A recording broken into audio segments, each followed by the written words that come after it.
So good afternoon, everybody. I'm Dr. Ron Schwertler. I'm the medical director at Serenity Lane. I'm going to talk to you today about the disease of addiction and why I think it's a disease and why I think medical people are even involved in this process. This is a very complex disease, as you may know. It isn't, there's not a lot of proof that it is a disease, but I'm going to try to show you the most rational approach that I take to this disease process and why I think it is a disease. So we're going to talk about that.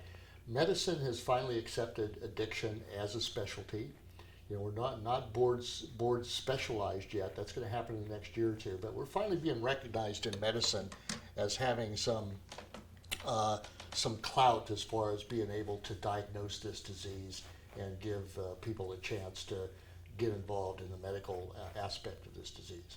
So I'm going to try to explain to you why I think it's a disease. I spent a lot of my last 10 years kind of trying to understand this disease and where I think it's coming from and what I do. What I do here is what I usually educate the patients about. So a lot of this is very basic sort of stuff that's meant for the layperson. So if you have some questions, I want you to feel free to ask, and I want you to be somewhat interactive too. And I'm going to ask some questions probably just to get you involved a little bit, okay? So we're going to talk about disease. What's that word mean to you? Dis-ease. Good. Uncomfortable. So that's basically where it comes from, right? Dis-ease, not at ease. Huh? Yeah. What else does it imply? Illness. Illness. Very good. That's kind of what I think, first of all, that somebody's ill and not well. Huh? What else? Symptoms. Good. So there's going to have to be symptoms because if it's a disease, I'm going to have to sort it out, right? Because a person can have a symptom like fatigue, it may be 50 different things. And I wouldn't know unless I had a way to categorize those symptoms and signs that I might pick up on the patient to try to narrow the diagnosis down a little bit. What else? Anything else? Possibility of recovery. Okay, so treatment maybe, huh? All diseases. There's no sense in naming something and categorizing, particularly in medicine, unless you have a process you go through that will make that person better, huh? Okay, well, anything else? This word is really important to me, balance. I like to think of any disease process as something being out of balance in the body. And your body's gonna let you know when that happens, right? So if you get injured, if you get sick, your body's going to give you signs and symptoms to tell you something's wrong. And that goes into a disease state. Why do I have to have a disease state for diabetes, for heart disease, for anything? Why? So you know what to Because, treat it with. yeah, I want to know what to do about it, don't I? And in order to know what to do about it, I'm going to have to know this. I'm going to have to know what causes it, right? I'm going to have to know what the natural history of the disease is. Huh? How it progresses, right? And I'm going to have to know, as a physician or a clinician in your case too, I'm going to have to know the signs and symptoms of the disease, right? Sure. And then I'm going to know treatment, and then want to know what happens if you don't get treatment. What's the natural history when you get the diagnosis if you don't follow the correct instructions? Huh? Agree Sure. with that? So, if addiction is a disease, what causes it? In medicine, we have just very broad categories of causes of disease. We call it etiology of disease. Just 7 or 8 basic things that cause the body to be out of balance. What are they? Stress. Well, no, more broad than that. Biology, physiology, and sociology. Like what? Like what? Heredity? Okay, so it could be a disease that is genetic that you have no say about, right? That you get born with the propensity or the disease itself. Huh? What else? Environmental.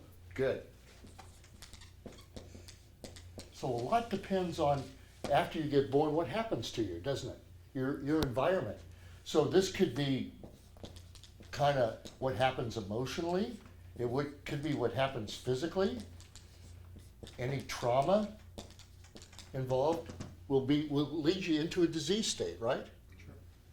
What else? Any other causes? And this is where we get caught up with trying to, A chemical imbalance of some kind? where does that happen In the And brain. and why?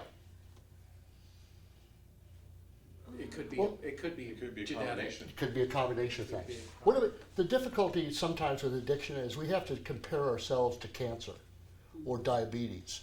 And this is what people will say, well, cancer's a disease, but how can you call addiction a disease? So people have this concept that diseases are like this, like neoplasm, cancer, new growth, that's a disease. I'm not sure about some of these others. And what about infection? They can understand if you get a fever or meningitis or AIDS, how that would be a disease state, huh? And what happens as you get older? Aging. Yeah, you degenerate, don't you? So there's all those sorts of diseases that most of your primary care physicians are just taking care of this with older people, just wear and tear on the body, huh? Anything else? Any other causes of disease that you can think about? An accident, maybe? Yeah, and I got this here, kind of trauma. Yeah, What Social about influence? poisons yeah. themselves? Oh, yeah. And sometimes our drugs that we use have a toxic effect besides maybe causing us to become into an addictive state. So if addiction is a disease, what causes it? Obsession and compulsion. What causes addiction? Genetic basis and then some lifestyle choices or environment.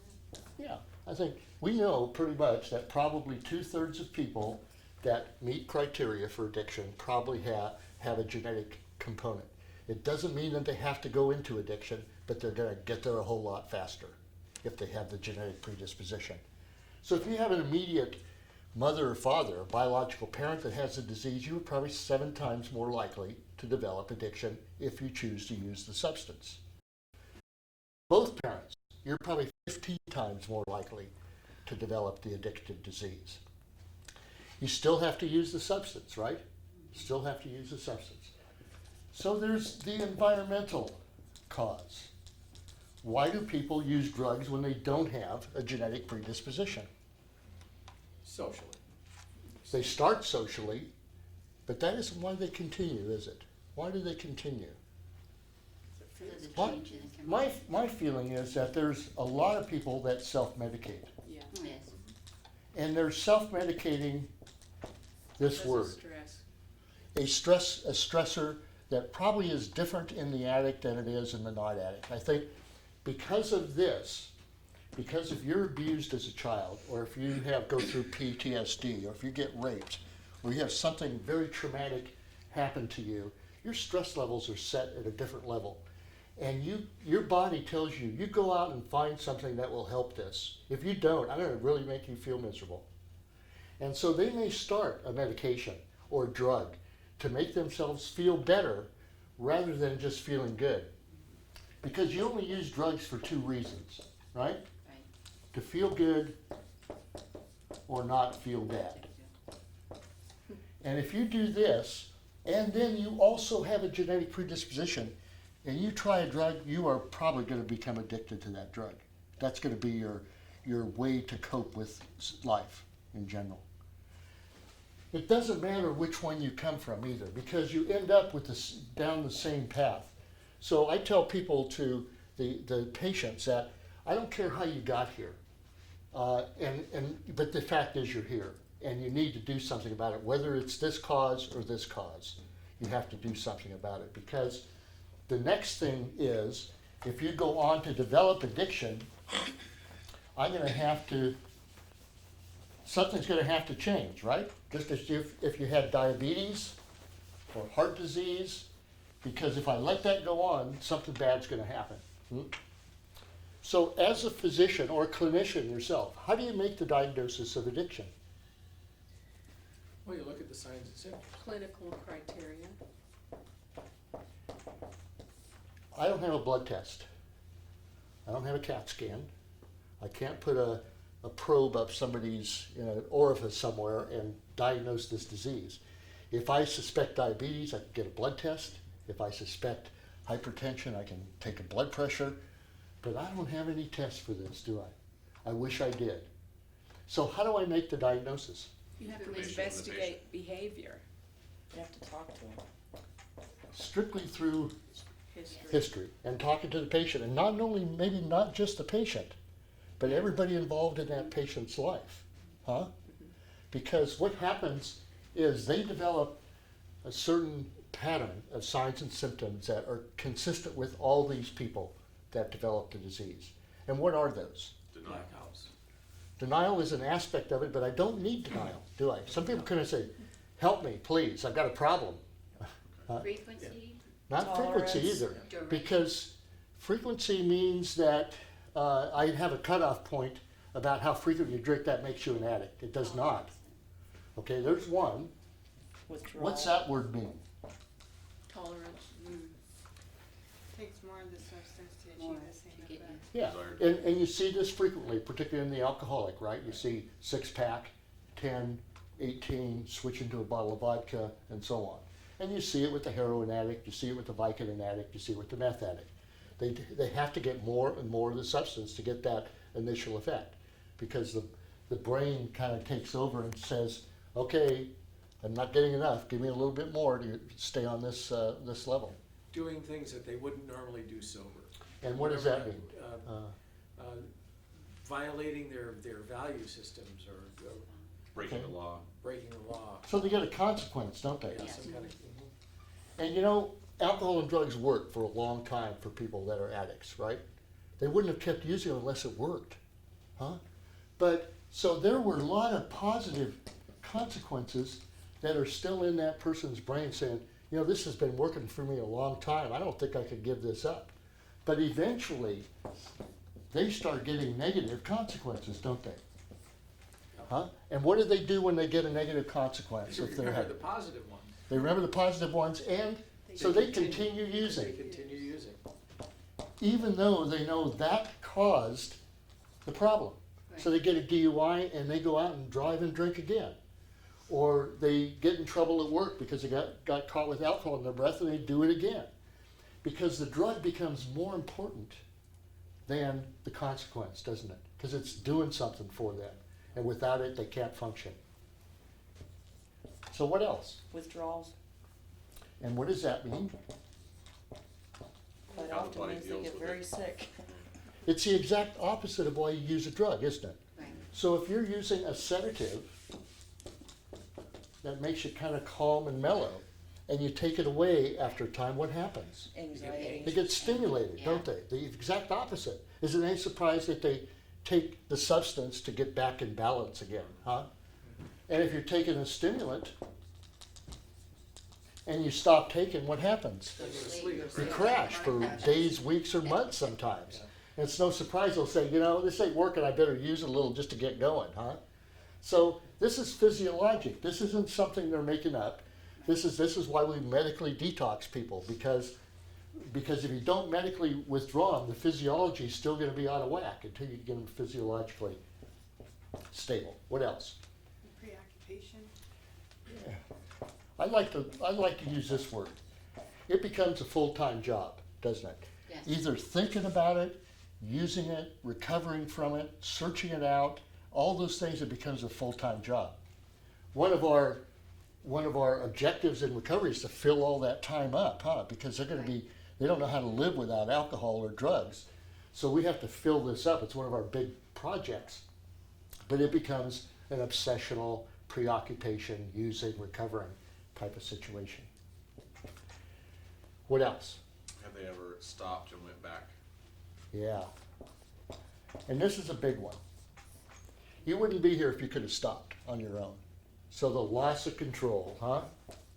The inability to stop. So I ask everybody, tell me the times you've tried to stop. You usually get this big litany. Well, they either try to cut down, curb their usage, or stop, and they've not been successful.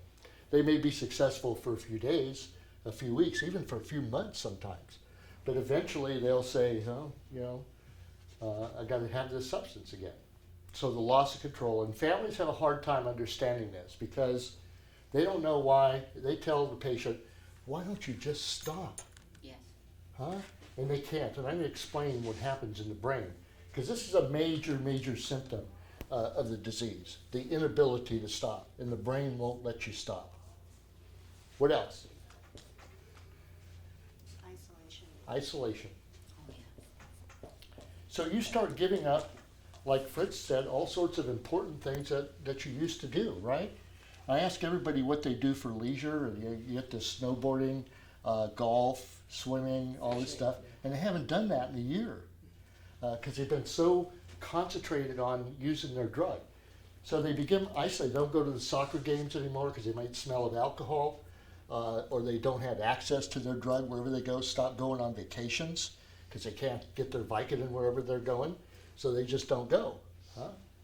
So it becomes a priority in a person's life. It's them and their drug. Huh?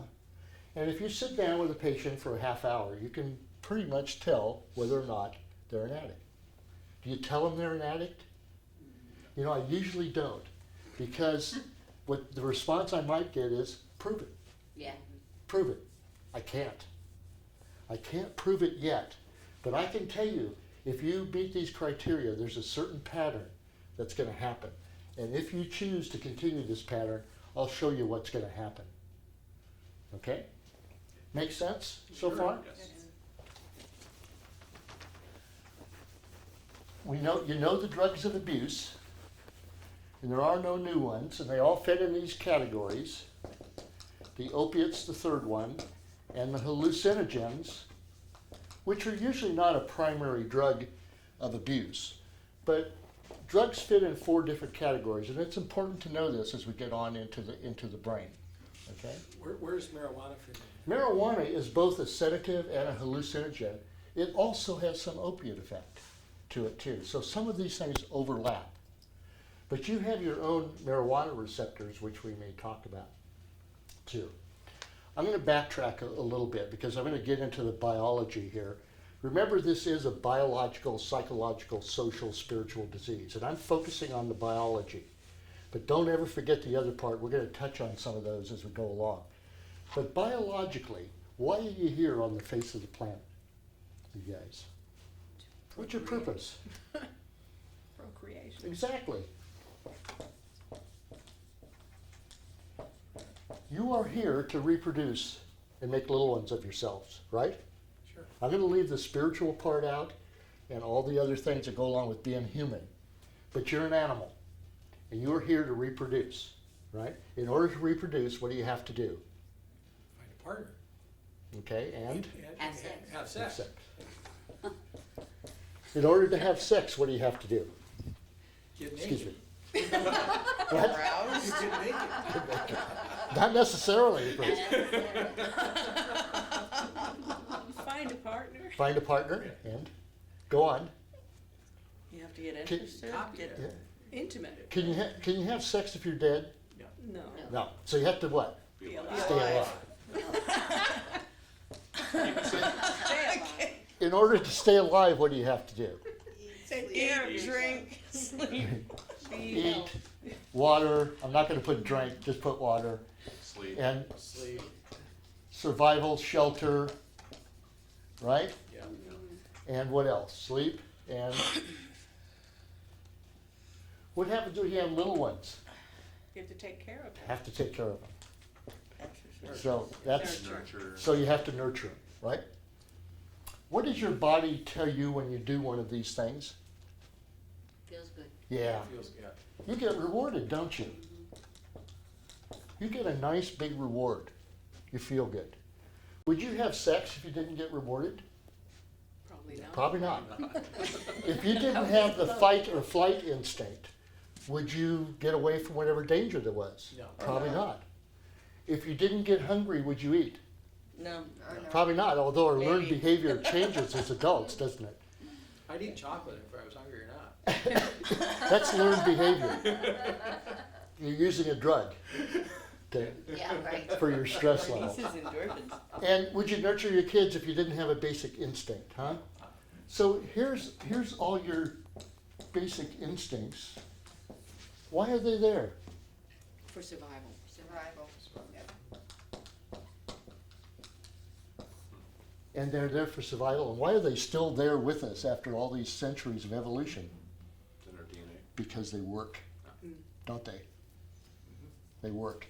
And as long as something's working in the biological system, the body keeps it. When it isn't working anymore, it'll get rid of it. But this still works, doesn't it?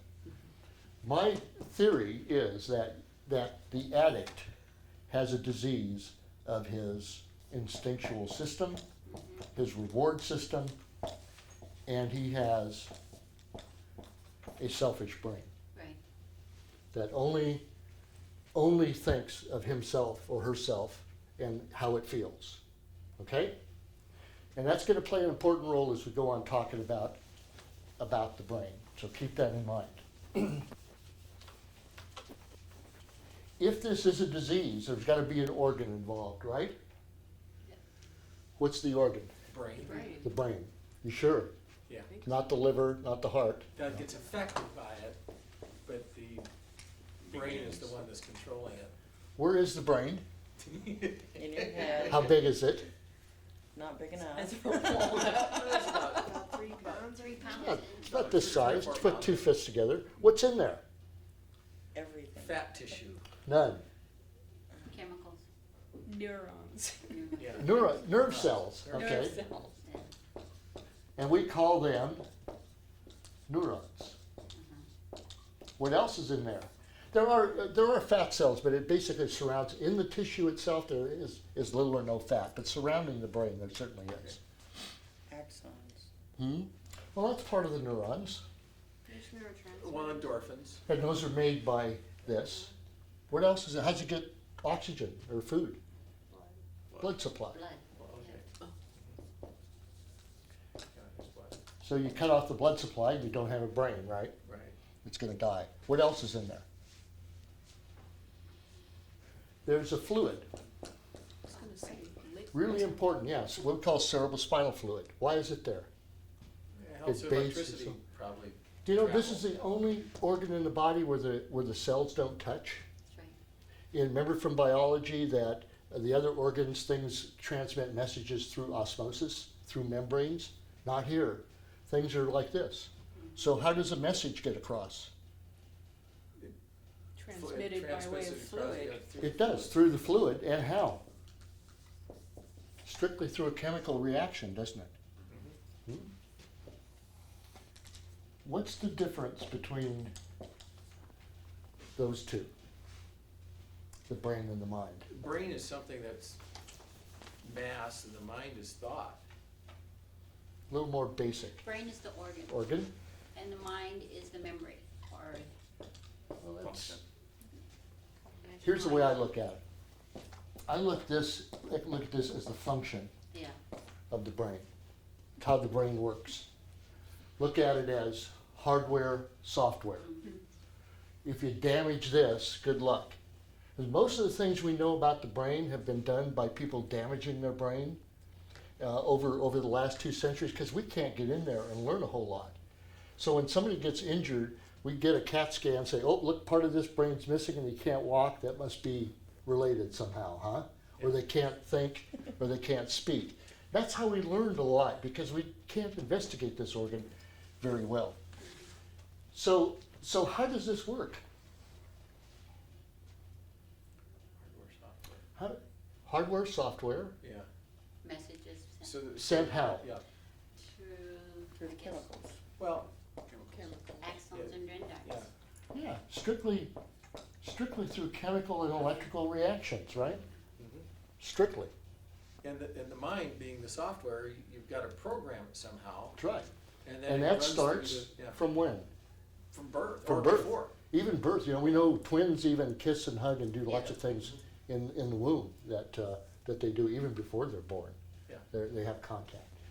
So give me some basic things the mind does without you even having to worry about it. Breathe. Breathe,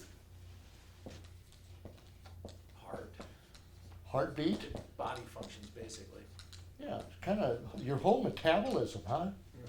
Can you imagine if you had to consciously regulate your blood sugar? Your body does it for you, doesn't it?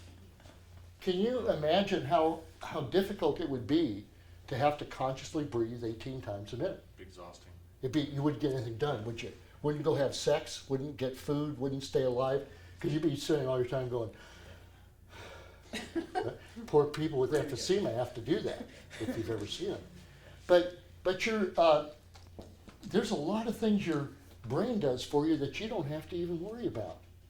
You have a vestibular sense that keeps you from falling over in the chair. You have a temperature sense that any time you move from one room to another or outside inside, your body adjusts for you, doesn't it? You won't have to do that, because if you did, you'd get nothing done, like you said.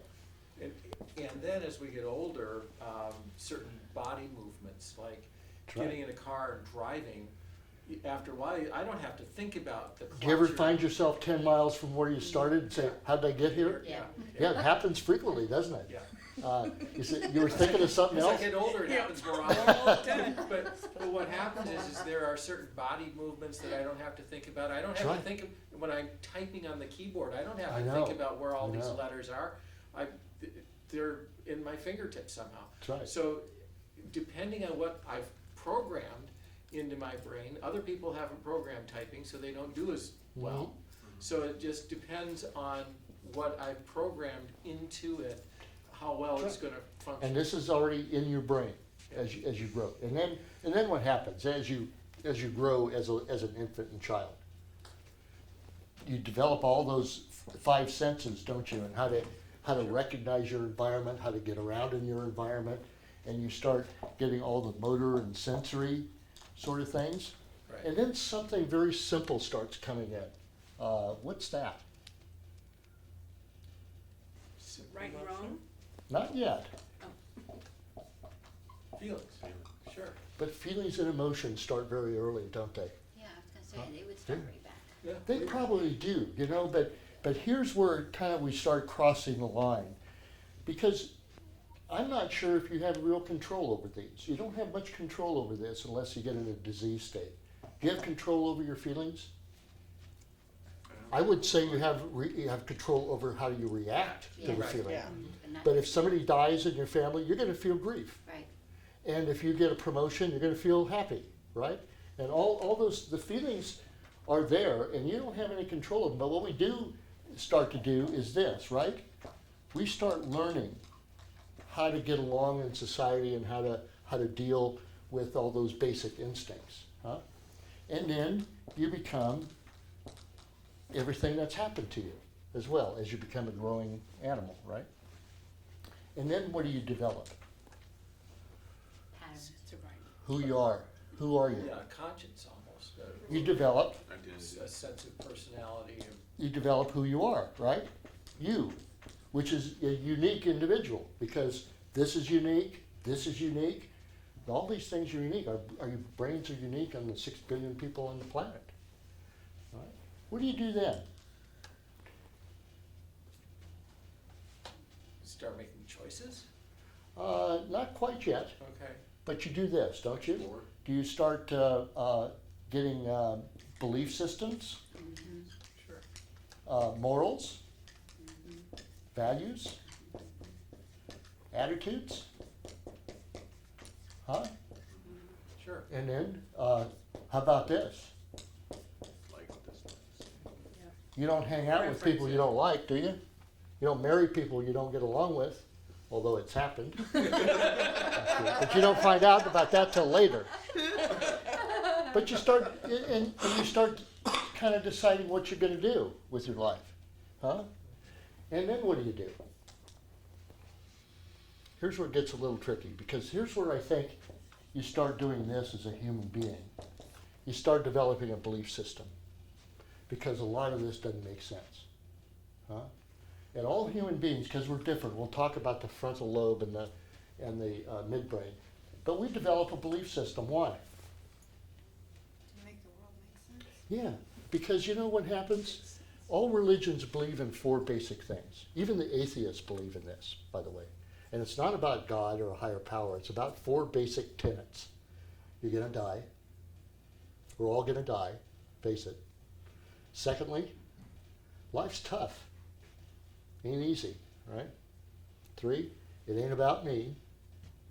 If it was, I'd be in charge of everything, right? And the other thing is, why do bad things happen to good people? Why do floods and all those sort of things happen? So we start doing this because we want to make sense of all this. And so we'll start searching for something. And it may be Christianity, maybe Muslim, maybe atheism, maybe humanism, but you're going to develop a belief system. And then from that, what do? Act upon it. You start making Judgment. judgments and, again, major choices, decisions, right? Because here comes your human brain into play, even with all these things back here, huh? And then what? And then you act on it, don't you? Right? So what happens if I put a chemical in here that feels really good, and that's going to be my source of life?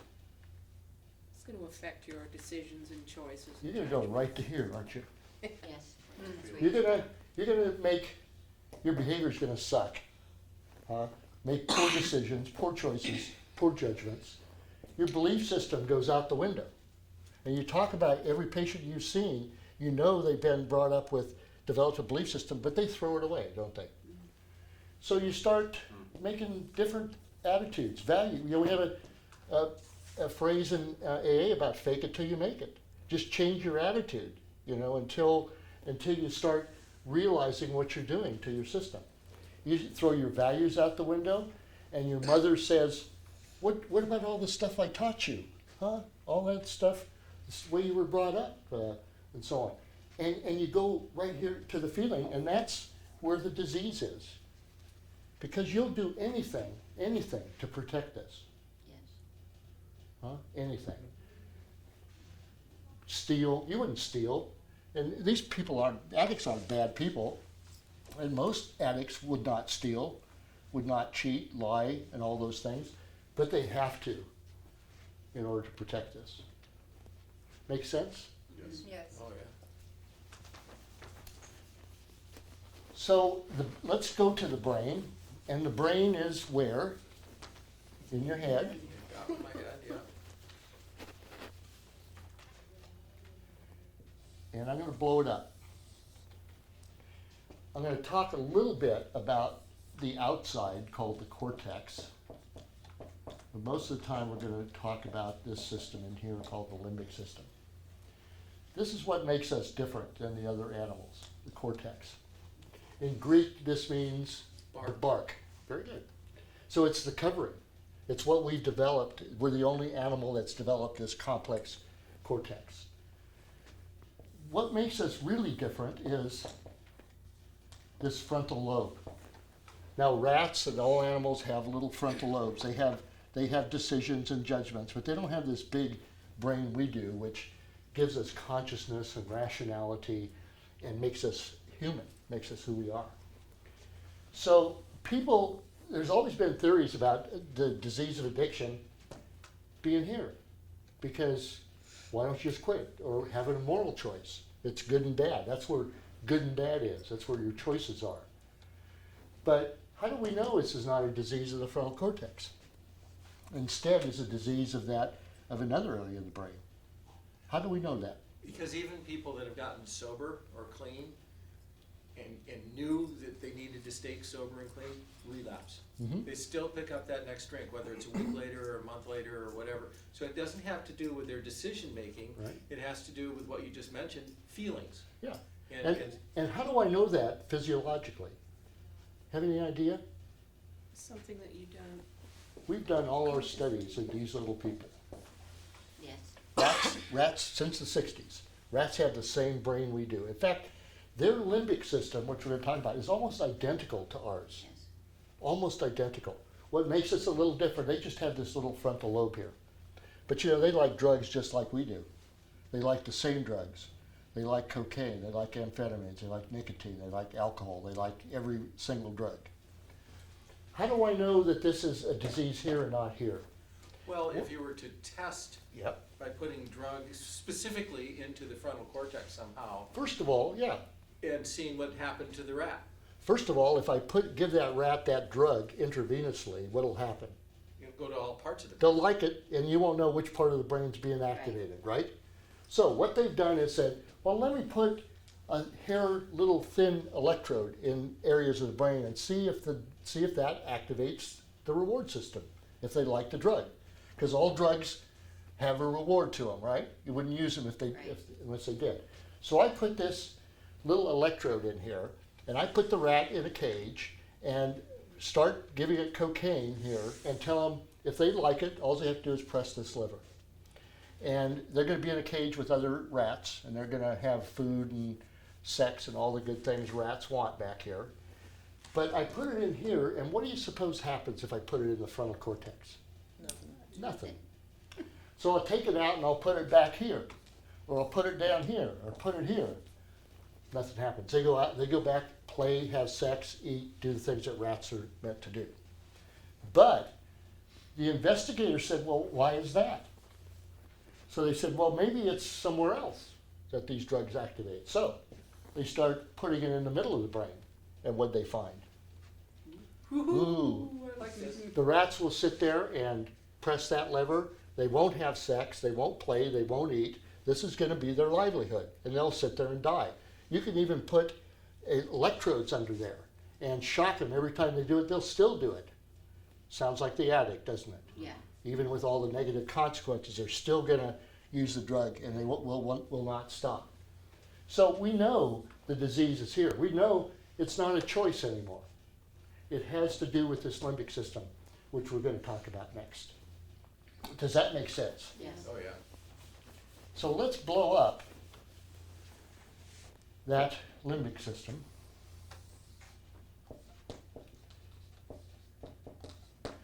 There's two separate areas in here that are very, very pronounced. They have a lot of these neuroreceptors in it, which we'll talk about, called the nucleus accumbens and the ventral tegmental area. You don't have to remember those, but those are the areas where all the dopamine, all the neurotransmitters we're going to talk about are present. And we're going to talk about these words. Neurotransmitter. What does that mean? It sends messages back and forth between the cells in the brain. Yeah, exactly. That's all it means. It's a message sender, and a neuroreceptor is a receiver. So we're going to talk about specific neurotransmitters that are in this area and how they're related to the drugs of abuse and dependence. First of all, there's a substance called NMDA. That is the neuroreceptor, and the neurotransmitter is called glutamate. What is MDA? Anybody here know what MDA is? It's a street drug called ecstasy. You have ecstasy in your brain, in your nucleus accumbens. Why? What kind of drug is ecstasy? Pleasure. What kind? Stimulant, sedative, opiate? The stimulant. It's a stimulant. So why do you have a stimulant in the brain? To make you feel good. Make you feel good. Well, for energy, Fight or flight. fight or flight, to have go out and find food, find partners. So instinctually, you've got a stimulant in this brain, okay? That's there for that purpose. You've also got a substance called gamma aminobutyric acid. Also, street drug called gamma hydroxybutyric acid. What kind of drug is that? It's a sedative. So you have a normal sedative in there as well. Why? Calm you down. For sleep. Balance, Balance. right? Because we're talking about disease, illness, and balance. So your body is going to always try to stay in some semblance of what we call homeostasis or balance in your body. So here you are. Teeter-totter effect, having GABA and glutamate be just right. And all day long, you and I are doing this, kind of feeling a little stressed, feeling a little stimulated, feeling a little sedated. And we find ways to just kind of keep in balance. We either go to sleep, get something to eat, do something to keep in balance. What if I put an artificial stimulant in this system? Yeah. It's gonna Well, it certainly, your body starts doing what, first of all? React. It says, thank you very much, but I'm not gonna make any more, Right. right? So just keep giving me all you want. I don't have to make any more, you're giving me everything I need. So you keep doing that drug because it feels good, and then we come along and take it away, and what happens? Gone. It's not there anymore, nor And is so- the body making it anymore. And so how do you feel? Depressed. Tired. Sleepy, tired, too much GABA, not enough of this, so it's gonna be days or weeks before you're gonna start feeling back in balance again. Is it any surprise that early on, you're gonna say, this ain't worth it, I'm gonna use a little just to get to work or do this or do that, huh? And the same with alcohol. You put a 6-pack of beer in here, it takes a little longer with alcohol, for even 6 months or a year. You take it away, and how do you feel? Jittery. Shaky, nervous, throwing up, can't sleep, all that sort of things that happens in alcohol withdrawal. Fortunately, that only lasts 3 to 4 days. But we have a syndrome in addiction that's very real, that's called protracted withdrawal, where your glutamate level is still higher than your GABA level for a number of weeks. And you guys call it pause. I call it protracted withdrawal, which is what it is. So for maybe 10 weeks, 20 weeks, you're gonna be feeling like this. You're gonna feel irritable, bitchy, can't sleep. And this is why we make our outpatient 10 weeks long, because those people aren't gonna be any way decent to handle life until they get through that phase. And in some people, it may take a long, long time. The first drug we have to help that, you've probably seen this with some of the patients on Camprol. It's our first anti-glutamate drug to get this level down a little quicker so that people don't have cravings. And this is what cravings is, that uneasiness, trouble sleeping, kind of not feeling well, and you take a little drink and you feel better. And that's what relapse is all about. And what we need to do, this is your whole job as a clinician, is to get this glutamate level down in the alcoholic and to get the GABA level down in the methamphetamine. And it takes a while to do that. Physiologically, you gotta wait. It's not gonna happen suddenly. So does that make sense with the stimulants and with the sedatives? There's a substance called serotonin. What's that? Probably an opiate. No? So, Have you heard of SSRI medications? okay. Paxil, Prozac, Lexapro, those medications, Zoloft. Those are selective serotonin reuptake inhibitors, so they keep your own serotonin around. So what does serotonin do? Moods. Mood. It's a mood stabilizer. Yeah. Some people may start using drugs because they're depressed, huh? Or have maybe imbalances here because of environmental issues where they can't cope with certain things. And I think the addict has a little different stress coping mechanism than people who aren't addicts. And I think it comes from their environment and genetics. And they find a substance that's working. Their body tells them, you better find something for me because I feel like hell. If you don't find me something, I'm gonna make you feel worse than you were gonna die. So what do? They start trying things, they start experimenting, or they take risks that they wouldn't take ordinarily. And say, I'd never touch cocaine. But if they feel bad enough, they will.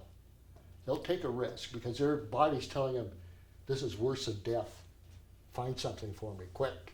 When you say take a risk, could that also be like? Oh, I don't care if I get herpes, Yeah, or you know, driving or those things, and I don't care if I get caught by the law. yeah, or driving a car real fast, That's or right. mountain Any of those. climbing, or anything that's got a Because- risk to it because it's gonna generate because- some more. Because the addict isn't getting the thrill out of the dopamine anymore. They don't get the dopamine from going to Disneyland Right. or going shopping or doing some of the things we do. The addict's brain has changed. It's set at a different threshold.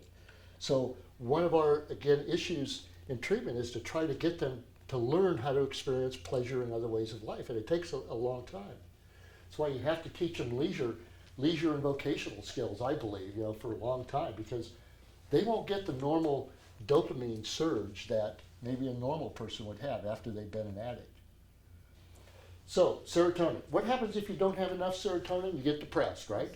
And that's why our medications like this do work. What happens if you get too much serotonin? Get anxious. Manic. Manic. Manic. And the drug that affects that a lot is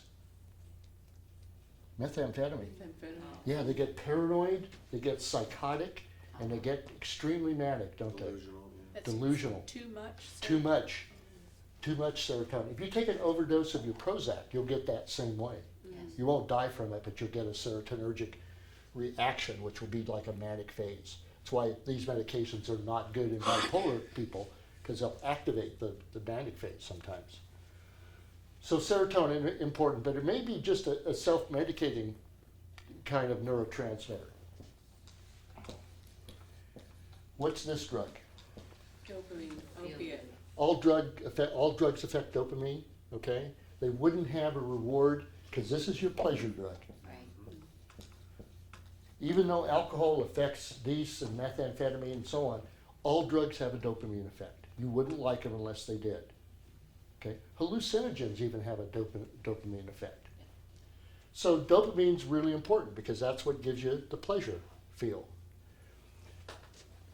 You are sitting here now, let's say with about just a few units of dopamine. Otherwise you'd be probably falling asleep during my lecture, but you're enjoying the heck out of this, right? So you've got a little dopamine going on. You started this after lunch, so you're not hungry yet. What happens when you start getting hungry and then eat? Your energy. Or see a piece of chocolate cake? What happens to your dopamine levels? Goes up. Yeah, even anticipation will make it go up, Right. huh? So you may go up a few units. What happens when you satisfy that craving for food? And it levels out. Yeah, you feel really good, don't you? You feel good. Yeah, so you may go up to 15 or 20 units. What happens when you have a cigarette? You have what? A cigarette Oh, it stimulates you. does the same thing. Yes. Every 15 minutes, these people are doing this with their dopamine. That's why I think they ought to quit. Yeah. They're doing that all the time. They don't realize it, but that's what they're doing with their dopamine. Every 15, 20 minutes. And so when they want a cigarette, it's because their dopamine levels are low. And without it, they're going to go through withdrawal, huh? What about alcohol? It's variable, but usually it's up here around probably 25, 30. Nice drug.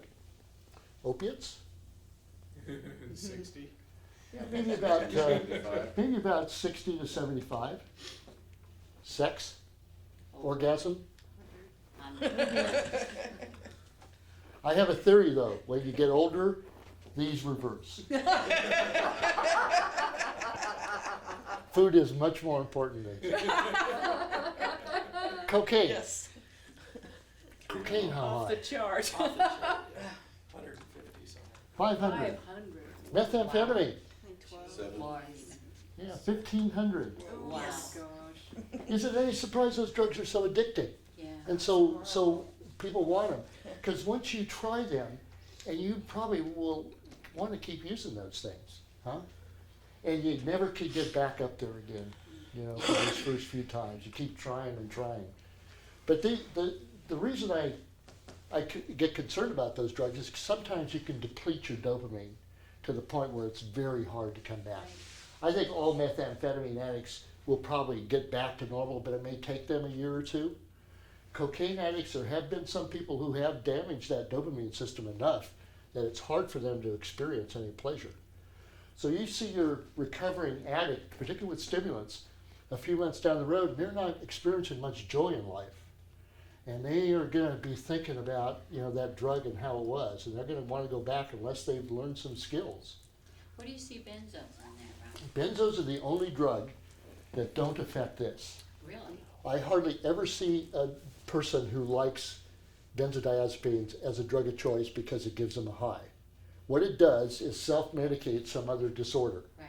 And so it has a big effect right here, right where the alcohol does. Without too much of this, although I think Xanax, because it's quick acting, Right. has some little euphoric effect, and Klonopin as well. Right. Most of the others don't, which I think, which is why they're safe in detoxification. But once they get this depletion of this, it's very hard to get that back in balance, as we talked about here. So the benzo addicts kind of do major depletion here, but without much of the dopamine effect. So I think most of the benzodiazepine dependent people you see have mostly this, and you're not worried too much about the dopamine. But what you're going to try to do is how you're going to deal with their anxiety and their rebound sort of stuff that's going to happen here. Because they probably started that medication because of anxiety. And that's going to be a big issue. Right. Okay. Make sense there? One other substance, endorphins. What are they there for? Isn't that kind of a natural feeling, a good feeling that comes out of like exercise? Yeah. And what is ORPH? Morphine. Morphine. That's the opiate. This is the opiate. This is your natural pain reliever, Okay. right? Yep. So if you're out searching for food or in trouble, your body's going to give you endorphins. That's why exercise increases endorphins. Okay? It also does something something really important otherwise too. It raises your mood. It does, but it does something else. It's the word we talked about kind of at the start about cause. Endorphins are your best stress relievers in your body. Yeah. That's why opiates work in pain, because not only do they relieve pain, but they relieve all the associated anxiety and stress with it as well, which is why they're so effective. So stress is a big thing. You see the opiate addict, and he will tell you, or she will tell you, that I started taking it maybe because it helped with this ankle, but all of my other problems went away. My marriage got better, everything got better because it took all my stress away. And now I can't get rid of it because it's working for me and helping me cope with everything. And it's very hard to get off as a result.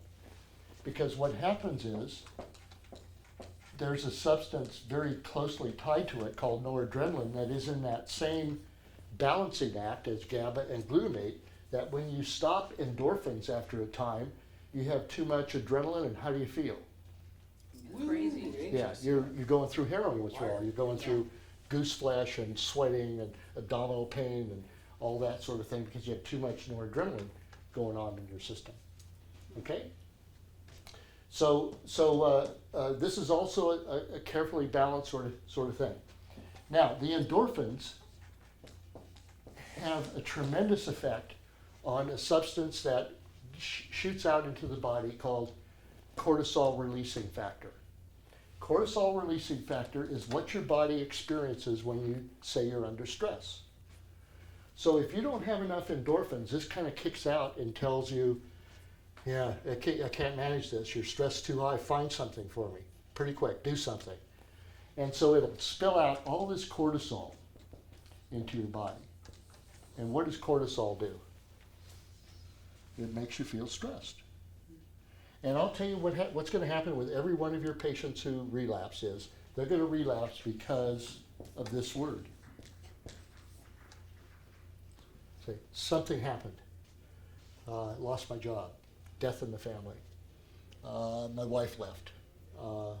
Financial trouble. Everybody I see in relapse, almost invariably, at least later on, probably early on, it's a lot of cravings and things, but 6 months, a year or two down the road, 5 years, 10 years, it's because they ended up in a situation they didn't know how to handle, and their brain was crying out. And they knew what helped before, didn't they? And they say, this time I can handle it, and I need this, because otherwise I feel like I'm going to die. So they may go back because of this. So our job is to teach people how to deal with stress. So we do a lot of relaxation, meditation, group therapy, open up, get secrets out so you don't feel that stressful sort of situation. So big stress management. We've done studies where you actually go into an AA meeting and come out, and we get cortisol levels before and after. How do you think they look when they come out? Upside down. Why? Because the stress is gone. Yeah, Or you're getting, less. first of all, you're getting away from your environment, aren't you? You're going with people who are doing the same thing you are. You're listening, and you're picking up things because you say, yeah, oh, that's how he handled that problem. Maybe I can use that in my life, huh? That sort of thing.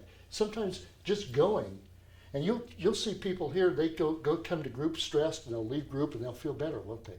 They're sharing and they're doing some positive things because they're getting their brain chemistry back to normal again. Couple other points. There are a couple areas that are really important around this limbic system that I want to talk about. One is called the amygdala, and these are small sections kind of right off this limbic system, and the other is the hippocampus. We're becoming more and more familiar with these two areas because they're really important in any animal's brain, but particularly in the human brain. The amygdala has to do with this. Both of these things have to do with memory. But this is where everything that's ever happened to you is stored. And it's there when it's happened. You may not be conscious of it. But all the good and bad things are stored in this amygdala. If you've been covering this up with alcohol and drugs in order to alleviate your stress and or your genetic predisposition, and we take the alcohol away, what happens? All of that comes back, it comes It flooding floods. back. And Fran will tell you that in some of her women's group, sometimes all of a sudden all these emotions come up and they'll maybe remember a rape or a child abuse issue, and something will come up that they're going to have to at least face or identify, maybe not work on right now, but this may lead them to relapse. Very often does. But you know, the good things are in here too. So something good will happen and they'll say, oh, this is the time I used to party. Maybe I can do it again now. So it may be a good thing that sets them back into relapse as well. Huh? This hippocampus has to do with spatial memory. Spatial memory is what?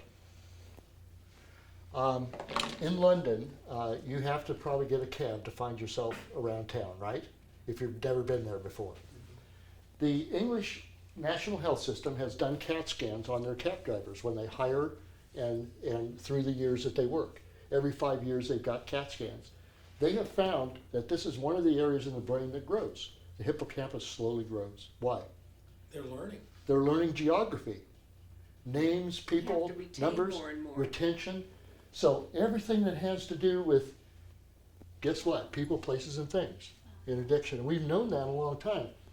That if you are in recovery, you got to stay away from people, places, and things because you're going to get triggered, right?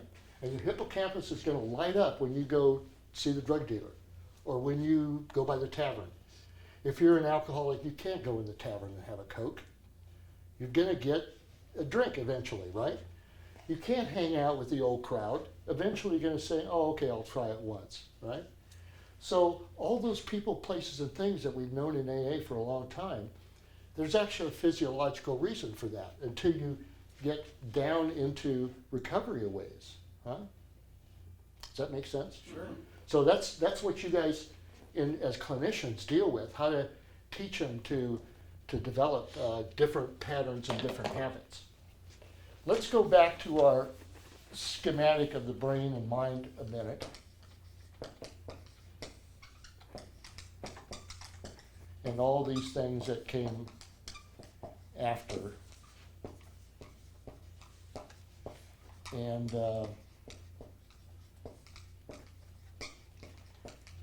we know that it works in this direction, right? That all this stuff works here and see your behavior. Believe it or not, this does work in reverse too. That you can change your brain chemistry by doing this in reverse. Changing behavior, making different choices, learning how to react to feelings a little different, how to handle and cope with stress.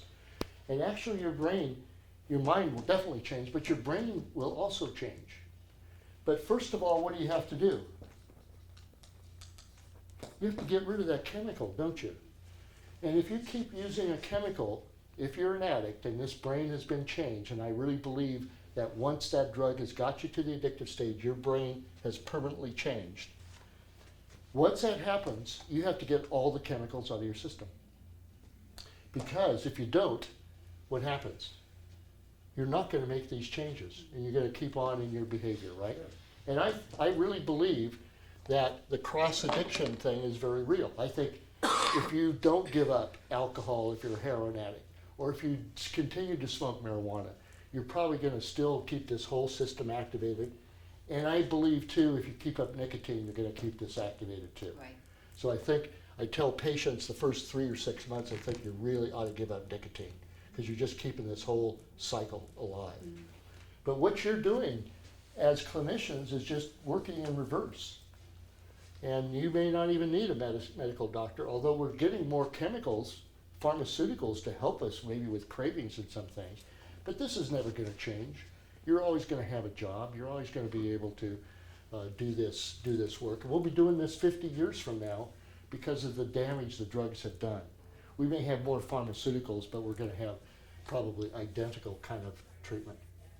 So if you have questions about anything in particular about what we talked about, I'd be glad to answer them. What about chronic pain? Chronic pain's a difficult thing. Remember we talked about the endorphins.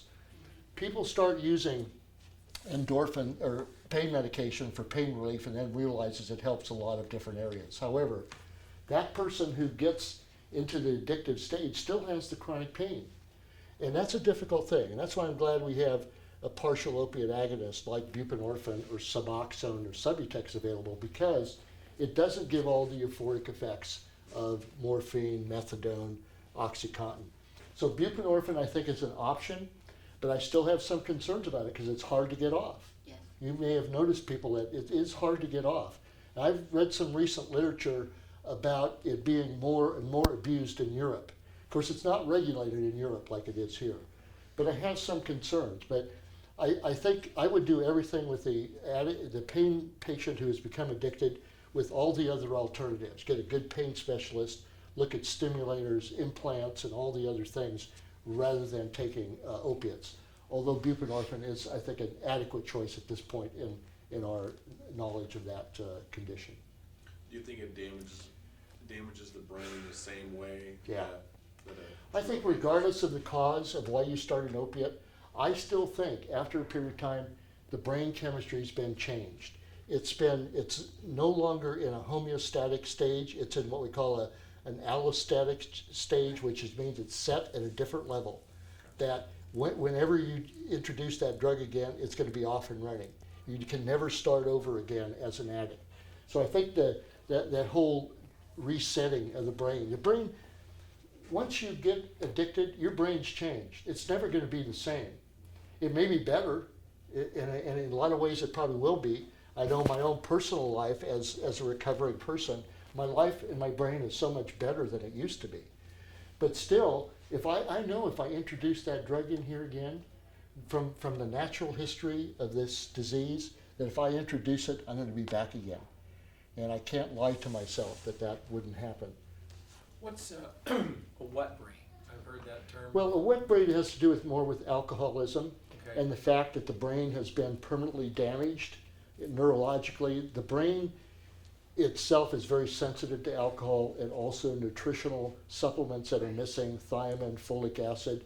If that happens, the brain actually dies out, particularly areas in the cerebellum which have to do with balance. So, the alcoholic will walk like this, and they start getting demented, alcoholic dementia, because of the loss of brain. It isn't really wet so much as just probably more fluid than cells instead of fluid. But that's a lay term. I don't think we use. Yeah. But it's a damaged brain, and permanently damaged too. It won't come back. Okay, well, thank you for coming and paying attention. I hope that was helpful. Thank you. Ron. You're welcome.